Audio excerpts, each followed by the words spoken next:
6 de junho. O que Jesus pensa sobre a preguiça.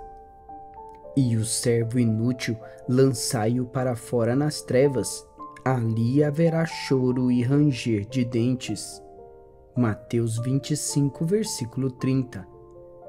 Meu avô era um imigrante alemão que não falava inglês quando chegou a Ellis Island, no porto de Nova York. Por essa razão, ele teve de trabalhar muito para conseguir qualquer coisa em sua nova vida nos Estados Unidos.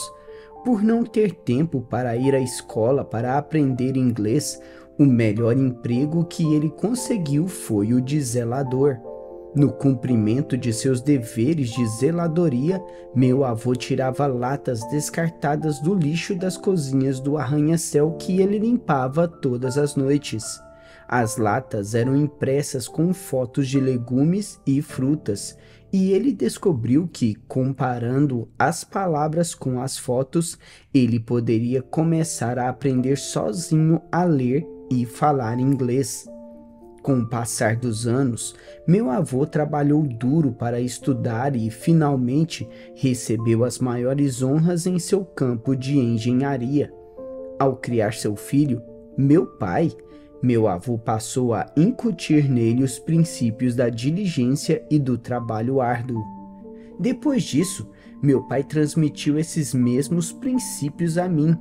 Ao longo dos anos, nossa família tem sido muito dedicada a qualquer tarefa que nos foi dada, acreditando que temos a responsabilidade de fazer o melhor possível pelas pessoas a quem somos chamados a servir. Devido a essa ética de trabalho que foi incutida em mim por meus pais, considero a preguiça absolutamente intolerável. Eu me recuso a permitir que pessoas preguiçosas façam parte de minha equipe. Essa intolerância por preguiça também deve ter sido a atitude de Jesus em relação às pessoas preguiçosas.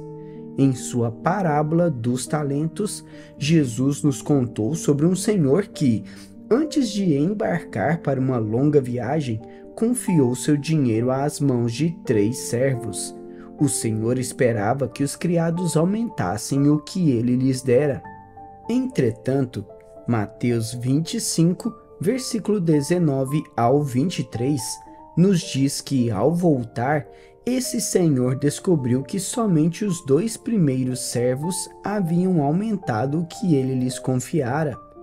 No versículo 21, a Bíblia nos diz que o Senhor retornou e descobriu que o primeiro servo havia duplicado o seu investimento. Ao ver esse aumento, o Senhor disse: "Muito bem, servo bom e fiel. Foste fiel no pouco, sobre o muito te colocarei. Entra no gozo do teu Senhor." No versículo 23, o Senhor ficou igualmente emocionado ao descobrir que o segundo servo também havia dobrado o seu investimento. Disse-lhe o Senhor: "Muito bem, servo bom e fiel. Foste fiel no pouco, sobre o pouco te colocarei. Entra no gozo do teu Senhor." Porém, porque o Senhor chamou o sucesso deles de pouco, a realização deles não foi pequena, de fato foi enorme. Contudo, o Senhor disse aos 2 primeiros criados: "Foste fiel no pouco." Suas palavras "no pouco" parecem indicar que, afinal de contas, o que eles haviam feito não era tanto. Eu estou certo de que os servos ficaram estupefatos. O que seu mestre quis dizer? Ele estava menosprezando o que eles haviam realizado?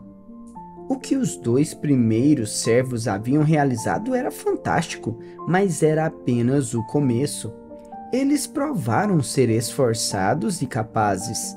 Eles haviam demonstrado responsabilidade. Agora, o Senhor sabia que lhes poderia confiar verdadeiras riquezas. Devido àqueles 2 mordomos haverem se demonstrado fiéis, o Senhor viu um futuro brilhante para eles. Como sempre acontece quando Deus está envolvido, a fidelidade resultou em promoção e maiores responsabilidades. Os 2 primeiros mordomos haviam passado em um teste, em um nível mais baixo. Agora, seu senhor se satisfazia em elevá-los para atribuições de vida ainda mais monumentais. Porém, quando o senhor foi ao terceiro servo e viu que este nada havia feito com o dinheiro que lhe foi dado, disse ao servo: Sabias que ceifo onde não semeei e ajunto onde não espalhei? Cumpria, portanto, que entregasses o meu dinheiro aos banqueiros, e eu, ao voltar, receberia com juros o que é meu. Ver versículo 26 e 27. É óbvio que esse terceiro servo não ignorava a expectativa do Senhor. Ele sabia que o Senhor esperava dele o rendimento. De fato, ele lhe disse: sabias. Isso significa que o terceiro servo não poderia fingir ser ignorante. Ele sabia que o Senhor esperava que ele fizesse algo significante com o que lhe havia sido confiado. Aquele senhor não aceitaria desculpas por falta de rendimento. Independentemente de quão difícil fosse a situação, de quantas probabilidades fossem contrárias aos seus servos ou de quão impossível parecesse, o Senhor ainda esperava rendimento. Seus servos entendiam que essa era a sua expectativa. Assim, o servo que nada fez com o seu talento se encontrou em uma situação horrível.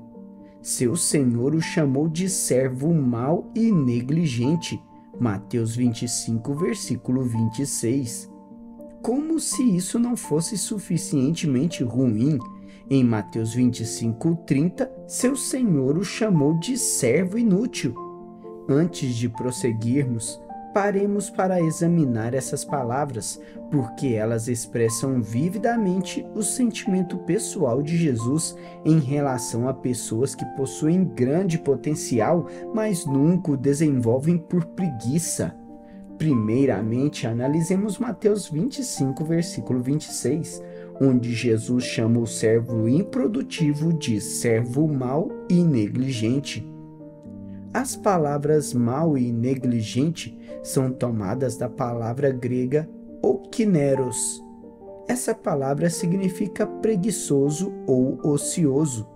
Ela transmite a ideia de uma pessoa que tem uma atitude inerte, letárgica, indolente, apática, indiferente e morna em relação à vida. Essa é uma palavra forte, escolhida pelo Espírito Santo para nos contar sobre a intensidade do sentimento de Jesus em relação aos apáticos e letárgicos quanto à sua vida espiritual e suas atribuições de vida. Jesus não tem gosto por pessoas indolentes, pessoas mornas em relação às suas capacidades dadas por Deus ou indiferente quanto às suas atribuições, deixam um gosto repugnante na boca do Senhor. Ele ama a pessoa, mas detesta fortemente as atitudes preguiçosas que as impedem de atingir seu potencial máximo. Em Mateus 25, versículo 30, Jesus prossegue chamando aquele servo improdutivo de servo inútil. A palavra inútil provém da palavra grega akrios, que literalmente significa inútil. Uma tradução literal, no modo de falar atual, seria servo imprestável. Essa palavra descreve uma pessoa cuja existência na vida é absolutamente sem sentido. Ela é uma pessoa sem objetivo e sem propósito, que nada contribui para com a vida. O valor dessa pessoa nunca foi percebido, porque ela nada faz além de ocupar espaço na superfície do planeta. Porém, como todas as outras, essa pessoa tinha uma escolha. Ela poderia ter se tornado algo significante se tivesse usado o que lhe foi confiado e tivesse feito o que Deus lhe pediu para fazer.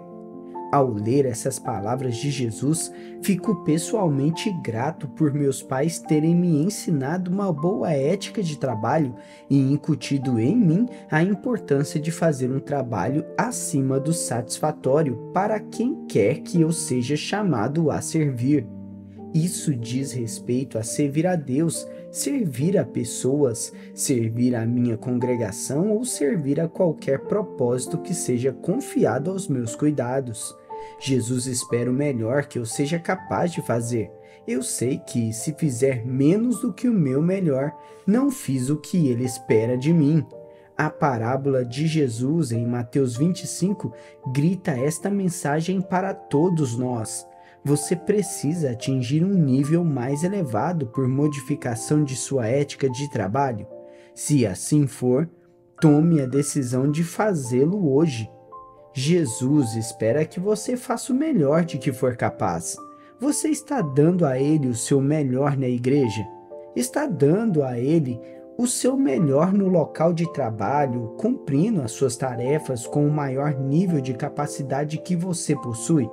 Se Jesus viesse para avaliar o seu trabalho, ele o consideraria eficaz e satisfatório ou defeituoso e deficiente? Nunca se esqueça de que Colossenses 3,17 ordena: E tudo o que fizerdes, seja em palavra, seja em ação, fazei-o em nome do Senhor Jesus, dando por ele graças a Deus Pai. Por que você não dedica alguns minutos hoje a pedir a Jesus que o ajude a ser melhor no seu emprego, a esforçar-se mais do que nunca e a ajudá-lo a ajustar a sua atitude para que você possa ter alto nível de desempenho em qualquer tarefa que lhe seja atribuída? Faça esta oração comigo. Senhor, eu me arrependo de qualquer preguiça que permiti em minha vida. Sim, eu sei que posso fazer muito mais do que fiz. Eu não me apliquei de todo o coração e com toda a minha força. Em vez disso, me permiti passar pelas situações em um nível medíocre. Eu fiz o suficiente para manter o meu emprego, mas não fiz o suficiente para merecer uma promoção ou um aumento de salário. Perdoa-me por reclamar que não ganho dinheiro suficiente, quando a verdade é que eu não fiz o meu melhor.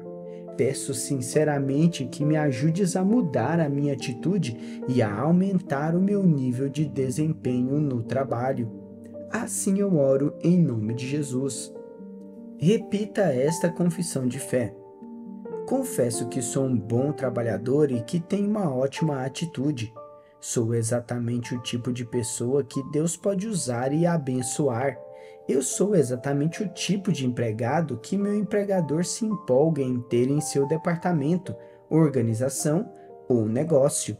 Eu trabalho tão arduamente e faço um trabalho tão bom que levo muitas bênçãos e benefícios aos que estão acima de mim em nível de autoridade. Por estar por perto, eu os faço parecer melhores. Deus me recompensa por ser fiel. Meu esforço pela excelência hoje levará à minha promoção e a aumento financeiro amanhã. Declaro isso pela fé em nome de Jesus. Agora reflita nestas questões. Se Jesus viesse e inspecionasse pessoalmente a sua atitude em relação ao trabalho e ao seu desempenho real no trabalho, que tipo de avaliação você pensa que ele lhe faria? Você pode muito bem ser honesto, porque Jesus está observando a sua atitude e o seu trabalho o tempo todo. Se você estivesse procurando alguém para promover, desejaria promover alguém com uma atitude semelhante à sua ou que trabalhasse como você trabalha? Se a sua resposta for sim, agradeça a Deus por isso. Se a sua resposta for não, por que você não desejaria promover alguém semelhante a você? Quais você pensa serem as 10 melhores atitudes que deixam um empregador tão satisfeito com o empregado a ponto de desejar promovê-lo a um cargo mais elevado? Seria uma boa ideia anotar essas 10 melhores atitudes e depois dedicar algum tempo a pensar sobre o que você pode fazer para manter melhor essas atitudes em sua própria vida.